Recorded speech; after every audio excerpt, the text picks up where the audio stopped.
Hey, everybody. Hey, listen, I should say. That's what Navi says. My name is Sam Claiborne. I'm here with Per Schneider and Callie Plaguey. Welcome. We are doing NVC together this week. Jose is out sick. It's been a long time. I used to host NVC. I'm really happy to be back hosting here, and you guys are on all the time, right? That's right. So you guys will have to help me through this very tough time. No, I love hosting NVC. It's been too long, and I'm very happy to be here. This week we had major Nintendo news about their mobile plans and about many other things. We're going to be talking about a lot of news today. And first of all, Nintendo's first smartphone game, besides two Pokemon apps, there's a Pokemon game about, there's a Pokemon, what do you call it? There was one as early as in 2011. Pokemon Shuffle is on mobile. They were earlier than that. There was a 2011 Pokemon Company game, and that's because the Pokemon Company operates independently from Nintendo, right? Yeah. It's its own business. So there's these two Pokemon apps, but there's a smartphone game now called Miitomo. Mm-hmm. How do you pronounce it? Miitomo. Miitomo. It's like me and then Tomodachi. Tomo is together, like Tomodachi means friend. Tomodachi, yeah. Mm-hmm. It's part social network, part Tomodachi Life, like the game that some of us. I have played that game. I don't know if you guys got to play it. And its announcement freaked out investors a little bit. It freaked out the internet a little bit. But we're here with another take. Yeah, I don't think it looks that bad. I think it's an interesting experiment, and I think Nintendo has been known for really experimental titles recently. Those are things that have been doing the best for them, like Brain Age and, of course, Wii Sports, which are not Mario games. So, I mean, let's look at the background, right? There was news leaked out that Nintendo would finally announce its first mobile game, right? The first full-fledged Nintendo-made mobile game. And so I think expectations then ran high as to what franchise would they launch with. Everybody always thinks Mario first or Zelda or something like that. Hey, Per. Yeah. I have some visual examples here for people looking at the video, and I'll describe them for people on audio. Right. These are some early examples of just what you're talking about. Nintendo reaching out and starting an experiment on PC with Mario, because we know this new game is going to come Licensed to PC games. and iPhones. These are 3 PC games. Mario's Missing, Mario's Time Machine, and Mario Teaches Typing, my favorite. This is your own personal collection? Yeah, which came out in the early 90s. Nintendo worked with PC developers to put these out. Interplay on this one, which is kind of interesting. So that was the old school approach. That was the old school approach. Put Mario on everything. Take your big character and these didn't work out so well. Well, they weren't good. No. Right? And they weren't good. I learned typing from it. And to be fair, though, they did think about the PC and said, all right, what can you do on a PC? It's got a keyboard. It's got very different from our platform. So let's do something for that platform. Yeah. And that's exactly what they're doing with mobile. And so I think the initial reaction from fans was, I want a Mario game. And then they hear it's Miitomo, and it's essentially a gamified social networking app, is what it is, right? But I don't think people are even looking at it that way. Go ahead, Callie. Yeah, I wouldn't want a Mario game on mobile. I would Really? prefer this. Yeah, I want my Mario game with the controls that I'm used to. This is, when I'm on the BART on every morning to get to work, that's our Bay Area Rapid Transit for people that don't live in. It's just a train. It's a train. It's really it's a lame train. It goes under the ocean. It does go under the ocean, but it sounds like you're descending into the depths of something awful. Anyway, there's not a lot of seats on BART, and I often don't get a seat in the morning, and so I can't pull out a 3DS and play a game like for 15 minutes while I'm on the BART waiting for my stops. I would rather. Well, if I get a seat, I do play my 3DS. But if I can use one hand and hold onto the train with the other, I'd rather have something, short. It's a unique situation, yeah. Well, yeah, but I think a lot of people commute. I think a lot of people take trains. That happens much more frequently. I never thought about the one-handed idea. Instead of holding your phone on the side and even really engaging with it. Yeah, like so just using something short and easy while I'm waiting for my next stop. I think that's a much bigger thing in Japan even, which and it looks like the gameplay is based on checking your Facebook status, checking stuff like that. And that's what you're getting at, is that it looks like a social network. No, it's Tinder for shy people. I mean, that's basically what it sounds like. You heard it here first. Swipe right on my me. I mean, they took one of the most popular things that mainstream consumers identified with the Wii, and that was the me creation, right? Creating a copy of yourself with this really stylized, simple system was what restarted the whole avatar craze on platforms, right? Microsoft did it later as well, and it worked really, really well. And so they're taking that element and then they're merging it with meeting people, living in the real world, where maybe there's somebody sitting in the train from across from you, and you're not sure how to approach them, and you want to share your likes and dislikes with other people, and that's what it's based on, right? Yeah, that's what Tomodachi Life is kind of based on, but it has this weird kind of RPG relationship element to it. We don't know if any of that is in this title, right? So we did see some screenshots. And in the screenshots, you have Mies, and they're commenting on, or they're kind of making statements about themselves and other people. So it looks like it's kind of interconnected sharing of information with strangers. I mean, yeah, and think about it. That with your Facebook profile, that doesn't really work, right? You don't want to pass somebody and then have them see a photo of you and like your close kind of information. But this kind of creates, it's like the avatar that you have when you're posting on a forum, right? You can choose to make your character not look like you, right? But like after a while, like let's say there is this kind of Street Pass element to it that is kind of free. And we all got into Street Pass games. Street Pass was cool, right? The only limitation to Street Pass is not that many people carry a 3DS and have it on, and you certainly cannot connect to the internet, like the Street right? Pass Olympics, where it's just like tons of people participating in Street Pass. That would be interesting. But think what will happen in a Japanese subway when you see the same person for the 10th time. You start to build a connection, right? You're like, oh, this person is always on here. But it's safe in Japan. Here, you're going to get murdered. Yeah, but you can choose what to do, right? I think it's interesting that you bring that up because there's kind of an element. You know, when they announced Pokemon Go, they talked about wanting people to engage with the real world rather than just kind of being absorbed in their phones. And I think that you get that element here with Miitomo as well. Like, rather than just sitting on the subway or the train or whatever you take to get around and looking at your phone and being isolated, the object is to connect with other people. And so you kind of see the similarities there. I think that's really interesting. I don't know if I want to befriend people on the train, but it's definitely interesting. And I think that's how you have to approach it, right? We are consumers of games. We love Nintendo's games, but we also have to realize that not every product they create is targeted directly at us, right? There are 5 games coming until the first quarter of 2017 from them. They've said every franchise is open, right? That means we will see Mario and Zelda-based stuff, but probably not Mario and Zelda games, right? And this is targeted for March. Yep. 2016. No, 5 new titles by March 2017. Yep. So yeah, we have a lot of time to play Nintendo games on iPhone that may be much different than this one. You know what's interesting about this to me is that like I can't believe they're using Mii's as the thing to associate Nintendo with on phones.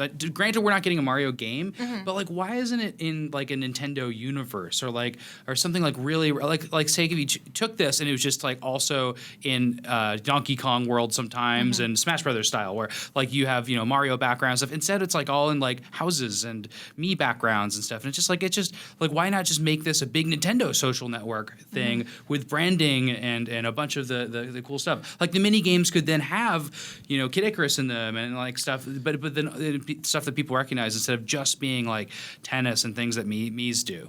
Well, we don't know, right? We don't know where this is going to go. We've only seen the very beginning of it. We'll talk a little bit about the other announcement as well, right? The whole network setup. But I just feel like the Mii's are not daunting. Like you're not seeing a character like the majority of people out there, even the majority of people who play games do not know Samus.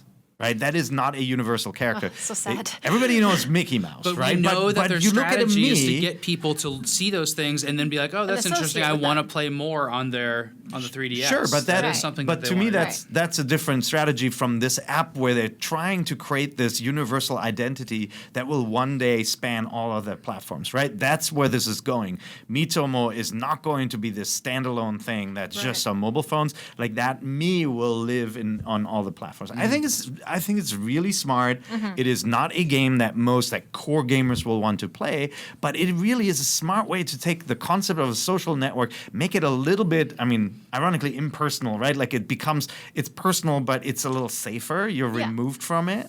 I think it's really smart, and it will work in Japan. It will absolutely work in Japan. I'm interested to see how it works in the U.S. particularly. But I think it's really smart. It will work in high schools in the U.S. I think it's really smart for a Nintendo mobile game to take this approach. Yep. And to wrap it up, I think it's always great that Nintendo uses Japanese slang and Japanese words and stuff in their branding now. It's just really funny to get a game called Miitomo that's supposed to be this big worldwide launch thing. But Nintendo's always done that. Nintendo never changed their name. They always stuck with interesting names. But notice the strategy, right? They're not taking Tomodachi Life, even if it is connected. Yeah.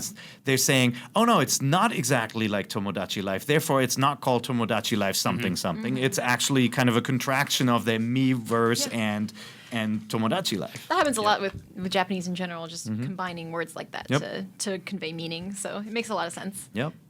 Very clever. Okay, this week Nintendo announced a new points program called My Nintendo. It replaces Club Nintendo. I'm a big fan of Club Nintendo. I was a member for a very long time. Just got my calendar for 2016 in the mail. I'm excited. The thing is, you can now... A little late, no? I just got it, but it's for 2016. Luckily, it's not for 2015. No, I mean, Club Nintendo is gone. You I know, they just sent it to me. Yeah.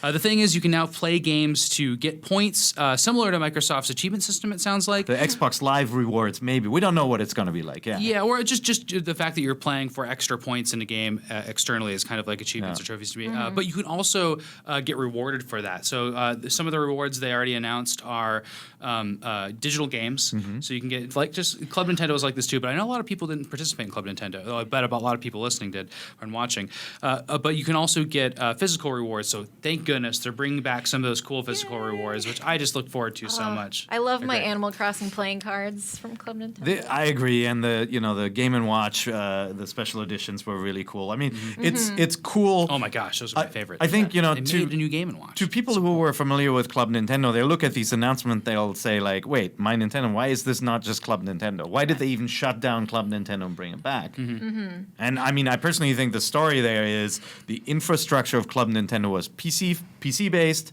it was terrible.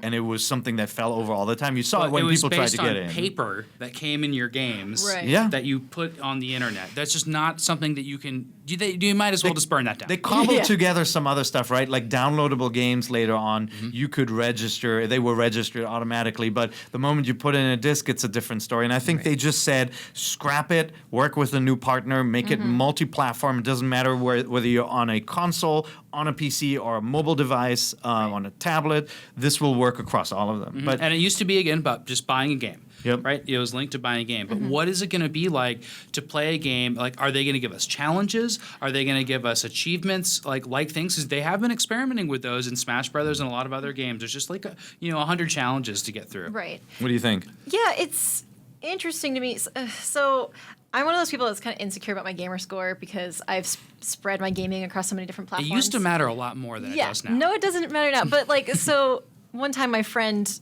turned to me because I was kind of expressing this insecurity, and she was like, yeah, but like if Nintendo had achievements, you'd be totally dominating. And I was like, you're right. And then I felt way better about myself. So I kind of like, the prospect of getting some sort of recognition for how much time I spend playing on Nintendo platforms. But it's also not clear how this is. It doesn't seem like achievements. It doesn't seem like once you do this special thing, you get in it. It's almost like you put your disc in. Do you think it could be time-based? Yeah, I don't know. It's really, we don't know enough, but I have a lot of hopes for it. That's the thing, though. I bought Animal Crossing, and I got the same amount of points I got for that as I got for, Chibi Robo. Right. And it's like, I played Animal Crossing for 3 years. Yeah, Yeah. I've logged I'd so love many. to get points for that. I would love to get recognition for how many For Pokemon. hours I have sunk into Animal Crossing in my entire lifetime. It would be so many points. I think it's going to be a little bit more event-based because playtime, it's so easy to fake, right? Turn on your machine, True. walk away. They don't want to. That's a good they don't point. want to encourage that, right? Didn't think about that. See, we're honest. Oh, you shouldn't let them know, I'm Per. We could have honest, gotten. and I would But never do that. But we often talk about Splatoon. What's the incentive to actually join a Splatfest, right? Right. You don't get to keep the T-shirt. Everybody's got super sea snails up the wazoo at this point, right? Why should you play, especially if you're not a fan of that mode? And there could be a currency where if you join it and you get to a certain level, you get X points, and it becomes your kind of show-off score. But Right. I'm not yet sure if it is an external show-off score element, or if it is more like Xbox Live rewards, where if you play a lot, Which I didn't know existed. get- Per just showed me this thing yeah, existed. you have to opt Yeah, in mind with blown. Microsoft, right? Yeah. You get these points, they get converted into credit, and you can spend them on buying stuff. And it sounds a little bit like that. It sounds like that, and I think that's more Nintendo than show off showing off. I Yeah. feel like that's not a very Because they Nintendo never want to thing. offend anybody. It's That- like, oh, we're so sorry, Well- your score is so small. Oh yeah, Yeah. one of the things that Nintendo does is kind of not offering different easy, normal, hard modes. Everybody plays kind of the same. You get the same experience as Yeah. everybody else, and then there's more challenging things you can do. You can opt in to do, like getting collectibles or something like that. So I don't think it's particularly Nintendo-like to be like, suddenly we're introducing scores to show how good a gamer you are. That's just not. That doesn't seem right to me. I think it is something more like. That's one thing that I rewards. do like about achievements is that they've always given you, if you really like a game, there's another layer of things for you to Right. dig into that game and really get something Yeah. amazing out of it. I remember doing that for games like Resident Evil 5, which in hindsight I don't know why I did it for Resident Evil 5, or like Mass Effect 2. Is Or that just like for- I'm going to get 100% achievements on this game. Yeah, Portal and really 2 show was off about mine. it. Now Yeah. if I could do that and then they sent me a little button to say I did that, that'd be pretty cool. Oh, a real life button that I could put my Remember, backpack. remember who did that? We talked about this earlier. A little game called a little company called Activision with original Atari. If you did this certain thing in Pitfall, if you were to change a certain score, they'd send you like a little iron-on badge Yeah. So cool. for joining Pitfall Harry's Adventure Club. Calling it, I officially want it to be that. Wouldn't that I be want to neat? get cool pins. But by the way, notice what wasn't mentioned in the in the as part of My Nintendo. That's surveys. One big foundation for Club Nintendo was giving you these chores to do, Boy. right? Right. Filling out Oh, a survey, like what would you recommend this homework. game Just to a realizing friend? how much we you know? exploited these previous things. So as soon as those happened, everybody was like, "Yeah, this is what I do. I just click through them as fast as possible." And then Which- remember when we all got on our 3DSs the step programs, where it's like you like when you first get 3DS, you're like, "Oh, if I walk a lot, I'll get a reward." Everybody's just like, shake "You 'em. can just put it in the washing machine, sit at your desk, and do nothing." Hang it from your cat.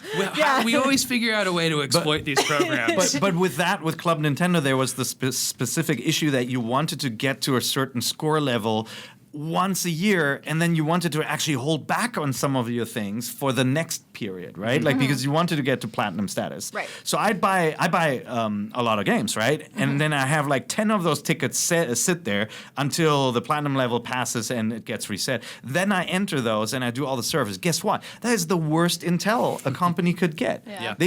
They figured I just bought these games because I registered them, and so the information they got out of that system was junk in the end. I think I don't think you got quality survey data when people were competing for these rewards, and Right. so I like that this focuses on something different, and I'm happy that they're doing physical rewards again. That's great. They always come up with cool stuff. Although Japan always got the best stuff. They got Yeah. They got that Wii Yeah. remote that was a TV controller before the Wii remote even came. Europe out. got cool stuff too, like little coins and things. But I got my calendar. Yeah. Yep. Got my desk That's what calendar. matters. It's a desk You get I calendar. got my Yeah. I got my Animal Crossing mini playing cards. That's all I cared Oh, about. that's really great. loved That them. Majora's Mask puzzle, though. Oh, I wanted that. I couldn't wanted get that that one. too. Do you want to talk about Nintendo account a little Yeah, bit because so- I think it's a little It's a confusing, right? little wedge of this is that also announced was something called Nintendo Account, which is a cloud-based data service. We don't know much more beyond that. It looks like this could be something that has your saves in it, your game saves, and other data. But basically, this is kind of the above infrastructure to unify your accounts. Because you'll remember we had to connect our Club Nintendo accounts to our Wii U accounts at one point long Yep. ago. So it sounds like they're just like we gotta again like burn down this old infrastructure behind the scenes and like start over and just make sure this can be flexible enough to use everything. That's a little bit boring, but it's something that they just have to do. Yeah, it.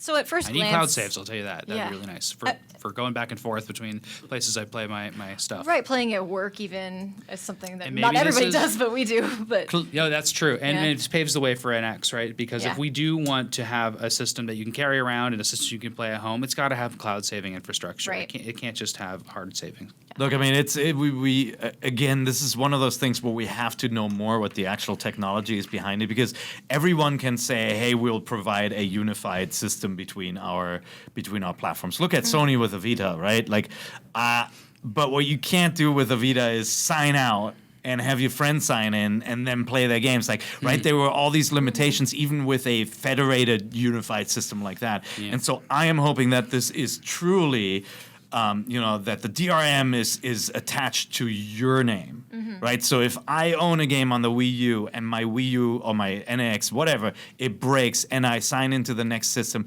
it travels with me, which was not the case really with the important. current system. With the 3DS, the licenses are also assigned to the hardware ID. Yeah. I get Right? so paranoid about losing my 3DS. One time I lost my purse at the mall, and luckily someone took it to Lost and Found, and I got it back. But I was my first thought, my wallet was in there. My first thought was, oh my god, I'm losing all of my Animal Crossing items. And then my second I've thought had the was, same panic. I need my ID to So go places. so losing the items is the you can't fix that. But Nintendo's pretty good at the customer service level. If somebody Right. loses But it's their difficult to system, they will arrange give it. you your games. It's back, not like you right? can just re-download No. them. You have to call have to them call. and like tell. And yeah. But also just on. the time that you put into a game, you don't want to lose that progress. Yeah. So that's why cloud saves are super critical. But what's important with this service is it sounds like you create a me in one space then too, right? If saved data or data is Yeah, shared that- via the cloud, that means about instead that. of creating a 3DS me and a regular me and a yeah. name here and a name there and an ID there, you create one thing and it travels to all these platforms. So I had I'm to really create excited my about perfect that. Alf me several times. But now. but let's hope this includes ownership of virtual console software too, because it would just be so wonderful if we didn't have to rebuy it, or if just you felt like you're buying something for the future, like instead of just for the platform, which is what you do when you buy physical product, right? Right. All right. Nintendo's launch lineup was also laid out very conveniently this week. There are some minor surprises in that lineup. There's also it's a confirmation of some things too. So starting from the top, even though they haven't ever moved a lot of these titles, we're still seeing that The Legend of Zelda is coming to Wii U next year. They have it squarely listed in TBD. Under Wii U, squarely listed under it for TBD. But look, I mean, it would be a major S storm if they removed The Legend of Zelda right now from the Wii U list, even if there is a shift to NX happening. So I wasn't expecting that. But let me read off two titles here I did not expect to see. Project Giant Robot, Project Yep. Guard. These are two games, and please look these up on IGN. We got to play these at E3 2 years ago. Yep. They were Wii U games that were kind of loosely tied to Star Fox at the time. They had demoed them at the same time as Star Oh. Fox. But basically, like one is like a giant robot fights another. You build a robot out of blocks, and then they fight each other. That's Project Giant Robot.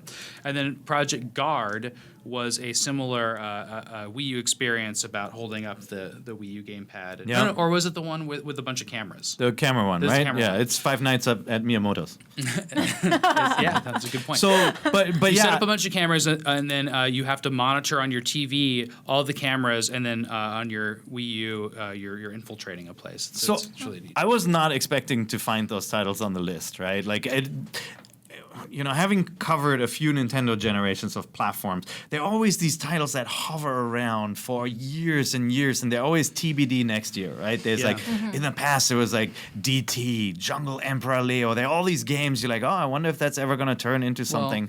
And It's padding, and these lists are for investors, we should say, and for partners. They're not. This is not for the public. This list that we have. But what this means, I mean, Project Guard is listed as a 2015 title, right?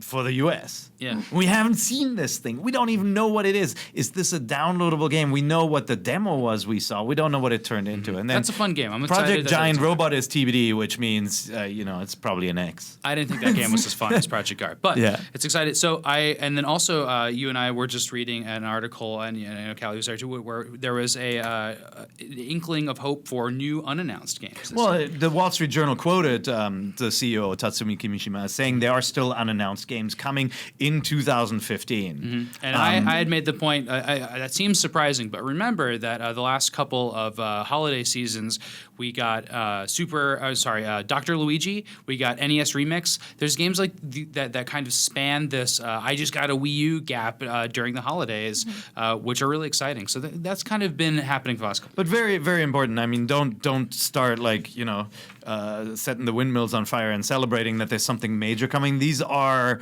Frankenstein. These are going to be downloadable titles. There's no question in my mind that these are not major retail releases that are going to be unveiled because it's freaking October. It's the end of October. There's not a lot of 2015 left. I've talked about this before. I think it was on Beyond, just how recently we've been seeing kind of less hype. Like Fallout 4 was kind of announced, and it's like it's coming this year. Here you go. So you get the But the months announcements ahead, come right? months ahead, but not like a year ahead of time. So I don't think it's going to be anything major. I don't think No. they would do that, but I do think like there's room for things to still be announced. Kind of Okay, weird. I don't know but there's if a I big, like that. But there's a big difference. It's kind of like the Dreamcast effect, right? If you are the big guy, like Apple, Right. and you say, hey, guess what? And the iPad, whatever, is going to be in stores next week. That works. Retailers will bend over backwards to get that in stock.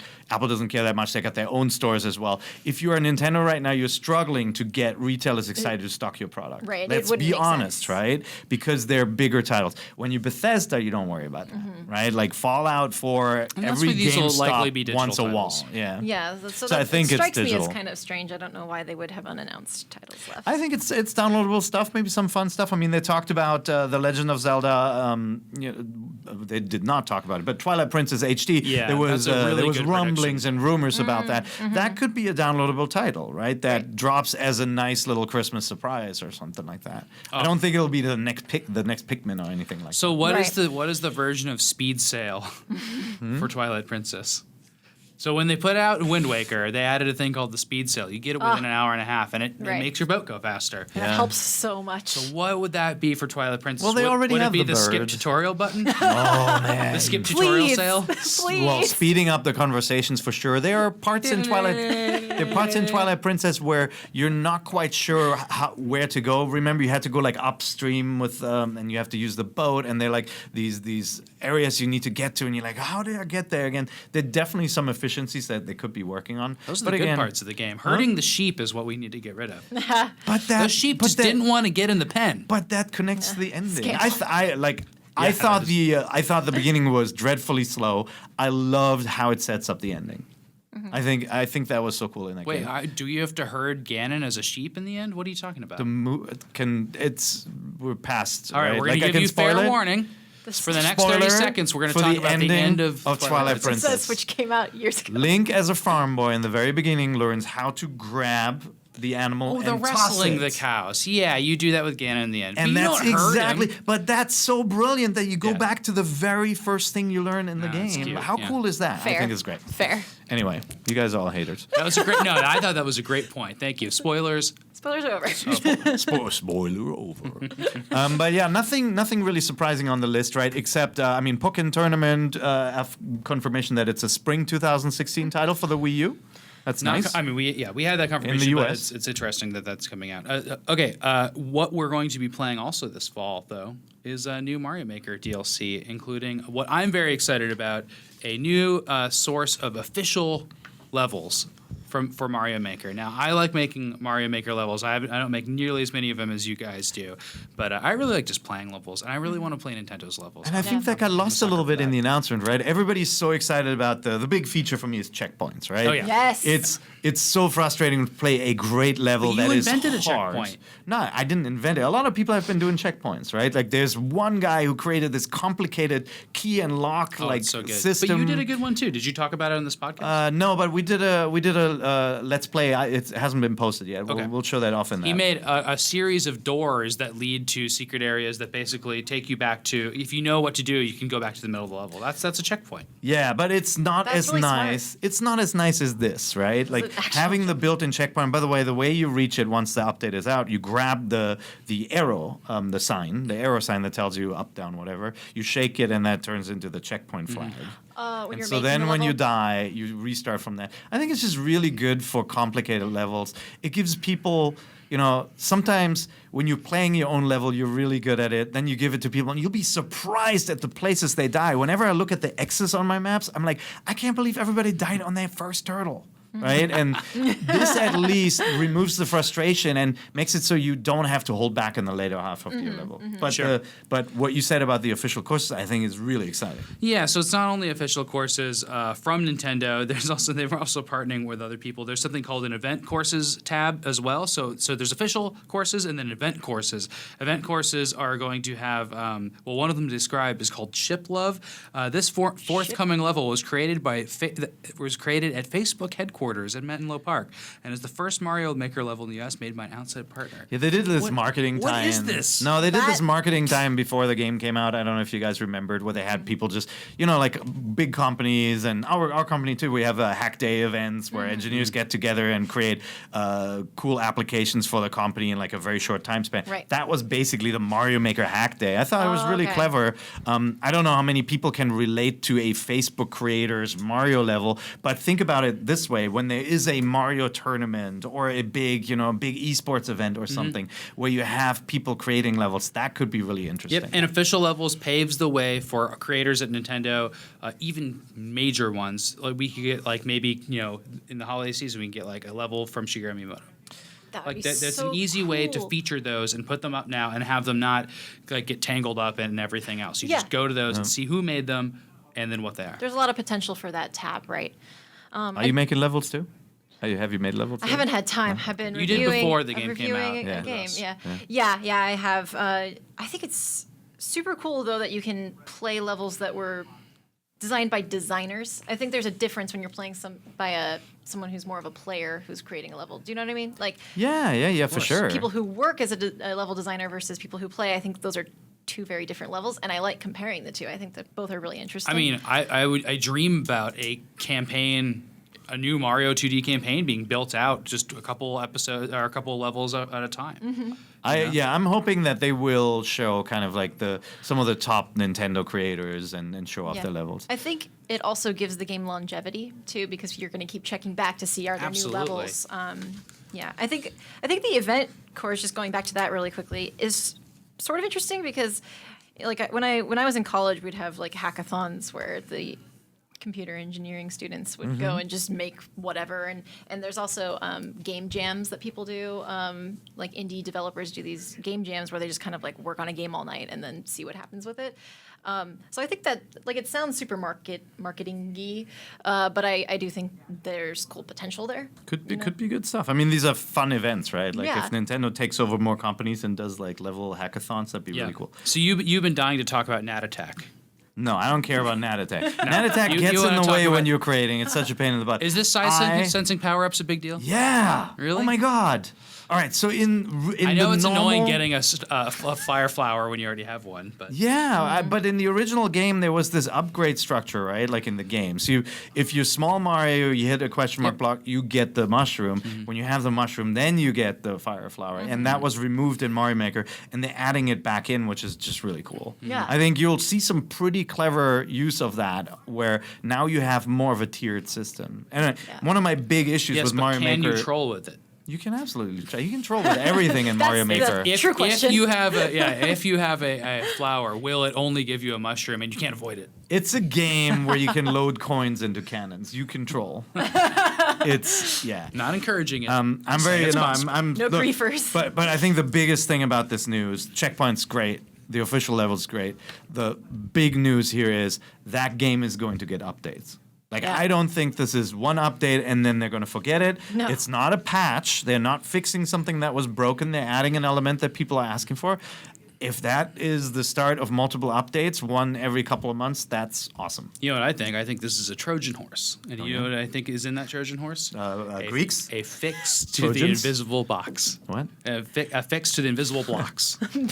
So I've... They're like, we're going to give you all this stuff. They're like, we got to take out those invisible blocks. Yeah. If you're not familiar with the much invisible block, trolling. there's a glitch where with a certain combination of items using the rail and different items, you can create an invisible block or an invisible whatever you want, like invisible block types. It's an exploit. They're going to fix it. The problem is it will gonna get break patched. a lot of levels. It will break a lot of levels. And a lot of levels those that will use be- invisible blocks, you cannot beat them anymore.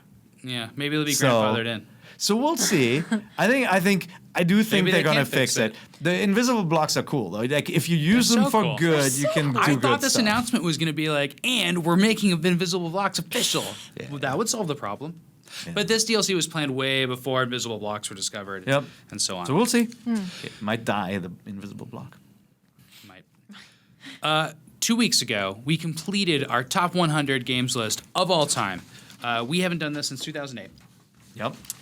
It is a list that includes, I counted them up, 37 games out of 100 were on Nintendo systems. Now, that doesn't necessarily mean they were always on Nintendo systems or exclusive to Nintendo systems. I took a little bit of liberty here. Doom was on Super Nintendo and Nintendo 64. Yeah. Yep.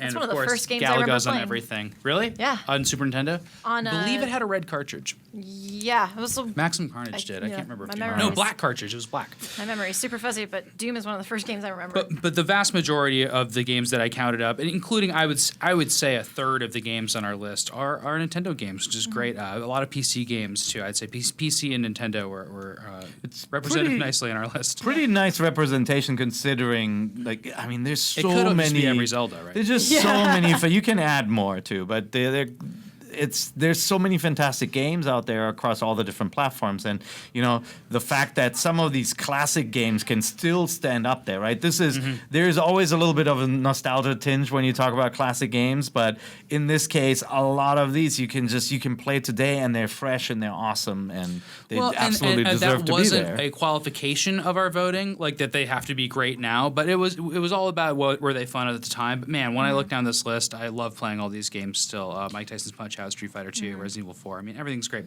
I also made it. Go ahead, dude. Oh, I was thinking about how there's so many games on this list that maybe I wouldn't, if I were, as a reviewer, if I were reviewing them, I wouldn't have rated them as highly, but I remember them with a high opinion. You know what I mean? Because at the time, Well, that happens. It was I think games such a like big deal. Resident Evil 2 didn't age great. right. But it was really fun for people at the time. So I also made a short list of games that were in our top 150 that Nintendo did that I wanted to share with everybody. Those include Mega Man 3, Star Wars Rogue Squadron 2, Rogue Leader, Bionic Commando, Cave Story, Fire Emblem Awakening. Great game. Secret of Mana, Star Fox 64, Tecmo Super Bowl, and the worst of all for me, Mario Kart 64. Why was Mario Kart 64 These games were not not on in our there? top 100. Well, Well, here's have why. you played Mario failed Kart? me. Now, I don't want to go too into this, guys, because we did a Game Scoop on it. I really want everybody to check out Game Scoop this week. A lot of Nintendo topics. Yeah. Definitely check it out. We talk a lot about why Mario Kart 64 wasn't on here. Here's the short of it. Everybody likes a different Mario Kart. So people were behind Mario Kart 8. And they're behind. I really like Double Dash. I was about to say Double Dash would be but my pick. I was throwing myself on the sword for 64. It's cool if you like the worst Mario Kart. But basically, it Whoa. came down to people fighting over Mario Karts and not being able to rally behind a single Mario Kart, and it totally failed. I tried to get everybody to be like, listen, you should vote for Mario Kart 64 because 6 people like that and 5 people like the other thing. That wouldn't do it. I couldn't do it. I felt like the Speaker of the House trying to get votes. It's the fun and the peril of having a group of people decide on something, a topic as big as the best games of all time. And like Mario Kart 64 is a top 20 game for me. It's just so fantastic. Right. The 2-player and part of that I is just hear because Double I grew, Dash every time you say it, and I totally agree. because I grew up with it. Obviously, I have so many fond memories of playing the 2-player, especially the 2-player GP with my friend. And then battle mode was just so unique. And by the way, if you set it up now and start playing, you'll be playing for an hour. It is still that I don't good. like battle mode.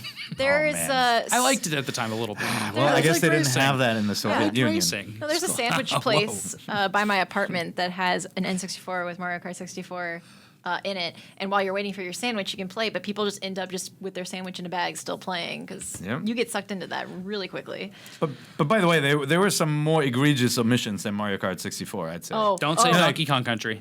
No, because I'm not that big of a DKC fan. But could- that doesn't belong in a top every person who 100 looks at the list says this is not my list. That's just the nature of having a list made by many people, right? Yeah, it's a but combination. I'll tell you why it's not my list. Majora's Mask, where? Majora's Mask is Yeah. one of F-Zero my GX. favorites. F-Zero GX, where? Yeah. Final Fantasy V, where? Final Fantasy V, son. Animal Crossing. No, yeah. Animal Crossing where? Nobody played 5. Huh?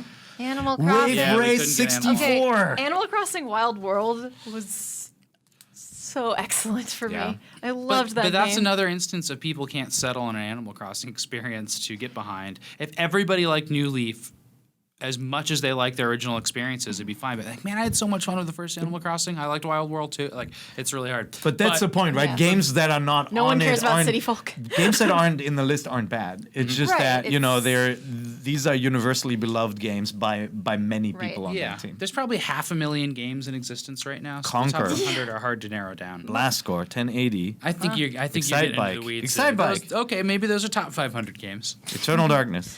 Brawl. And Twilight Princess. Silicon Valley. Whoa. Goemon. I noticed Ogre nobody- Battle 64. So Callie, Holy. tell All me right, about fine. this. I Pokemon. Oh, the Red, Pokemon. I Yellow, really, blue, really, all made the list. really strongly disagreed with this, and I will tell you why. Well, what other Pokemon should be on here? If you're gonna go for any Pokemon, I would say Gen 2. Gen That's 2 Silver. Gold, Silver, So Crystal. all the dry games, basically, is what you're saying. Pair, I swear. Do not. I don't get it. No. Do not start with me. No, honestly, I think the first gen of Pokemon games is really rough in a lot of places. There's a lot of problems, a lot of just like actual coding issues that you can exploit. So yellow did is you first play? gen too, right? Yellow Not is just first- blue, yellow, red, green. Yellow is better than red and blue because of Where did you Pikachu. start the series? I actually started with Crystal because I refused to play a game until I could be a girl. That was my secret shame. Is Me that too. So- I actually went back and I played Red, Blue, and Yellow after And I for own all so of many them. people that would have started with red, blue, yellow, I think that's the key here is that they had their Pokemon experience with that. And so many people in the office like had their initial like just super wonderful experience with Pokemon was red, blue, green. So red, blue, yellow. So then that didn't carry over to the other games, is like that Right. feeling. But That's what as makes like it a- tough to add even another Pokemon game to Yeah, this, is but- that people had this one great experience. I would rather Gen 2 be on here or the Gen 2 remakes than like I would rather have Red, Blue, Yellow just not on the list and have Gen 2 on the list. Yeah. Because there were so many improvements made. They added eggs, which are a huge deal in Pokemon now. They're like hugely important to the competitive scene.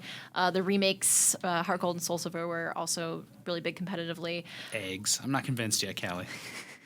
How about Just- the Pokemon? Did Pikachu's they a add cooler mammal. I don't know Gen 2 at all. I know Gen like the 2 latest ones and the first gen. Basically, best. all of the Pokemon in Gen 2 were designed during the round of Gen 1. So in the first episode of the anime, for example, Ho-Oh appears. Yeah. Ho-Oh is Oh, technically I a Gen 2 remember that weird Pokemon. rainbow goose. Yeah, the rainbow goose in the sky. So I mean, like, for people who are like, oh, I only like my Pokemon pure in Gen 1, I mean, they were the same round of design, so it's not really a... Yeah, I first when I looked at the list and I'm like, all right, so we only have one Pokemon game. Then I was thinking, well, maybe that's because Pokemon was so iterative, right? Like the game was never reinvented the way you went from a 2D classic game to a 3D one. It Right. takes Super Metroid, Metroid Prime criminally ranked low by you fools. Man, I had a tough time. but- And I just want to point out, Pear was in these meetings too. I was not. I was Yes, actually not. you- I you know. didn't- I was not in- No, I was not in I these was meetings. traveling. All right, so either. I am the fool here. Yeah. I could not get a room full of people to get behind Metroid Prime being in the top 20. Really? I think it's my favorite game ever. I think it's the best game ever made. I So love good. it. I want to personally apologize. No, but but the Check out control. the Game Scoop. I talked about it more. But the control scheme was divisive, right? There were certain people who said I could not, as a PC player, I could not get used to the lock-on system and the fact that I couldn't free look.